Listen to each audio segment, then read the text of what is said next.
My colleague Bud Hopkins says that they called them hybrids originally, and that's a name that's stuck. They then will have to hold the baby, have some sort of physical contact with the baby, put their hand on the baby's stomach, hold the baby close to their skin. There must be skin-on-skin contact. Oftentimes, when the baby's a little bit older, they're required to feed the baby. Sometimes they'll be brought into a room, this is now men and women, where there will be what looks like 2-year-olds, 3-year-olds, 1.5-year-olds walking around. And they are required to play with them, have contact with them, and we see these toddlers when they're 4 years old, 5, 7 years old, 9 years old. They're already children, young children at that point. People describe them as adolescents.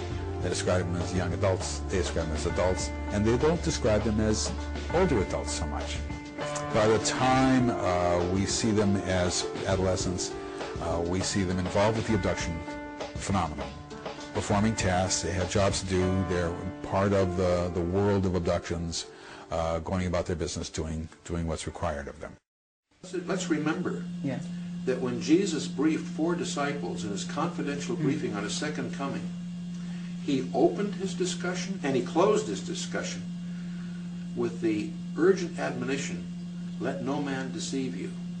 We need to understand that the characteristic of the period that we're being plunged into is one of deceit, one of very clever misguidance by the enemy. We do have an enemy. He's very knowledgeable, very resourceful. And we are moving into open spiritual warfare. We're used to conflicts in countries about politics, different views. Today, there's a fundamental war going on in worldviews. Sometimes abductees will be brought into a room and their attention will be directed at a screen-like device. And the person will hear a voice in their mind saying, can you tell the difference between us and you? Now, depending on who the person is, they will say, what do you mean the difference between us and you? Everybody is the same. And they'll hear in their head, see, isn't that wonderful? Isn't that beautiful? Pretty soon in the future, we will all be together. You won't be able to tell the difference, and it will be wonderful. Some will be able to tell the difference. Some will say, well, yes, this one here looks like you, and this one here looks like us. At that point, they will say, well, you know, there will be a difference, but we will all be together, and you're one of the lucky ones. You can tell the difference. Most people won't be able to. The key fact here is that they're all saying, in the future, we'll all be together.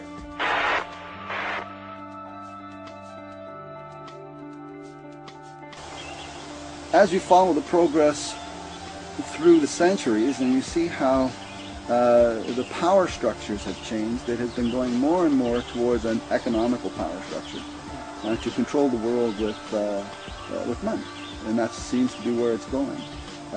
More and more we're looking towards a world bank, a one world system, one world currency. I mean, already Europe has joined its currency together. Americans, North Americans are thinking the same way. So this is really the work of Satan. This is his way of getting command and control over the entire world. As we deal with the end-time scenario in the Bible, one of the dominant players is a world leader. In fact, it's 2 guys working together, but it's a world leader that is going to successfully unite the world into a one-world religion. He's going to exalt himself above all that is called God. That includes Allah as well as the Jews and the Christians. He somehow is going to deceive the whole world. He's the most popular guy that's ever come along.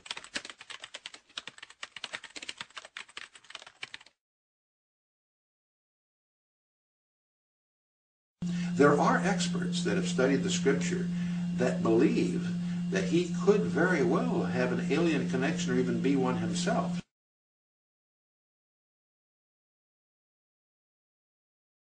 The involvement of these alien entities may be a far bigger factor in the climax that the Bible portrays than most classical scholars have really been sensitive to. 7, go ahead. Yes, sir. I don't know what it was, but it just overflew like a couple of 100 feet above us. It was like I don't know if it was a rocket or whatever, but incredibly fast, opposite direction. In the opposite direction? Yes, sir. And the time was, what, 2107. It was too fast to be an airplane. Okay, thank you. Houston 986 Boston Center. Center maintain flight level 180. Down to 180, yes, sir. 986. Houston 986. You see anything like a missile in your area, perhaps off to your right? Take a good look, but I don't think. If it's going that fast, I probably won't get a chance. We just saw a split there go by a little bit. We found a phenomenon that is global, that is random, that is intergenerational, that happens in great frequency, something we never expected to see, that is goal-directed, that is done clandestinely, secretly, and that has as its goal ultimately an integration into the society on their terms, not on our terms.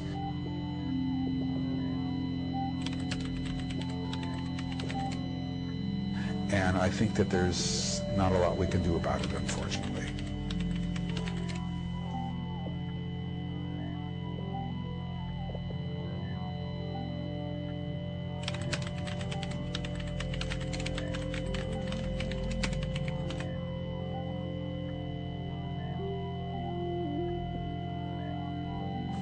You know, it's interesting that in the book of Genesis, the very first prediction of Jesus Christ is when God declares war on Satan, Genesis chapter 3, and he speaks that the ultimate redemption of man will come from the seed of a woman. And there is even a hint of the virgin birth. But that phrase is actually a contradiction in biology as well as grammar, but that's the term used. But most people overlook in that very verse, he also speaks of the seed of the serpent. And so it's clear that Satan has a role in this final climax that we're all heading to.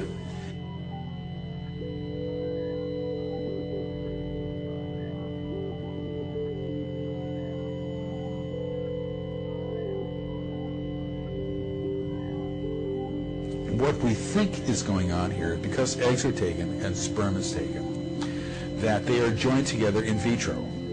They are joined together outside, and at that point, either DNA is added or the fertilized egg is altered in some way. And when that happens, we posited that you're going to get a bell-shaped curve, that some are going to look really alien, some are going to look really human, and most are going to be in the middle. What we've also learned is that what they then do is take the DNA from one of these hybrid children and inject that into the embryo, and then you get a skewed bell-shaped curve where some of them look alien, a lot look in the middle, and a lot more look a lot more human. Then you take DNA from that generation and do the same thing, and you keep doing it over and over and over again until pretty soon you get hybrids that look very human. There's slight differences, but very human. And that is in fact what we have been seeing, much to our amazement and chagrin. But in contrast to stories from the ancient world which produced giants, sexual contact between aliens and humans is absent. Perhaps this time a different strategy is at hand. I now believe that this is a kind of integration program into the society. As a program, it is being done for a reason. It is goal-directed, and it had a beginning, a middle, and it's got an end. They are doing this for a reason. That's critically important to understand.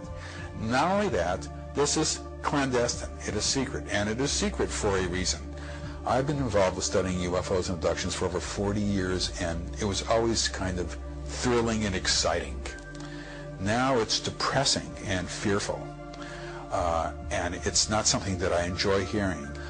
As an academic, you're required to examine that data to see whether it's true or not, and if it is true, to go where the evidence leads you, even though you might kick and scream while en route, and I have kicked and screamed en route.